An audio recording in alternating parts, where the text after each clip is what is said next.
at it. Hello, my strange little onions. So, I have this beautiful vintage nightgown. Let me put it on for you. It's a wedding two-piece set. It's really pretty. Sadly, it does have a few stains, and I've tried to remove those stains, but I can't get them out.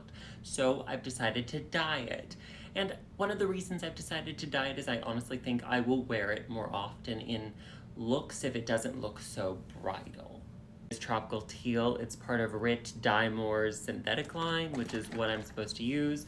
I did research before. It is so pretty. Ugh. This is a very important step, the pre-soaking. I have some dish soap, and now I'm gonna add some water and let it sit for 15 to 30 minutes. This is a big pot that I do not use for cooking, and I am going to use for the dyeing of the synthetic fabric. Now, because it's synthetic, the water needs to be very hot, so we are going to bring it to a boil. As you can see by the rest, there's a reason we don't use this pot for cooking. So the bottom of this big pot kind of caught on fire, so we stopped using it after about 10. So now I'm boiling water in this much smaller pot that I use to refresh my wigs. I might have to dye the pieces separately. Gonna add in a little bit of dish soap. And I think I'm gonna start off with half the bottle of the dye. It's so pretty. Just did a test on the paper towel. It's darker than I thought, but I like it. Wish me luck. If the color's a little uneven, that's okay because my actual plan is to turn it into a Cinderella style nightgown with some rhinestoning and maybe some fake butterflies. I'm not sure, but that's kind of the vibe. First piece is done. Piece number 2 going in. The overlayer literally turned out so perfect, but we have an issue with the dress. There is a blotch.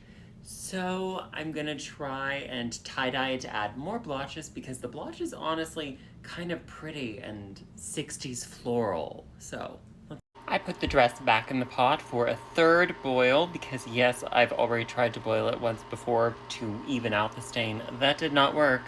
And I scooped out some of the dye and I'm gonna add in some extra dye. Now I'm gonna ladle some of this extra dye on top. Here's the finished result. I am so obsessed with it. So the dress did not tie-dye like I intended. It just got darker and the stains are basically no longer visible. So I love it. Let me know what you think in the comments. Should I have left it white or do you like it as it is? Alright, my strange little onions, I love you. Have a hug, a cookie, and a juice box. Mwah.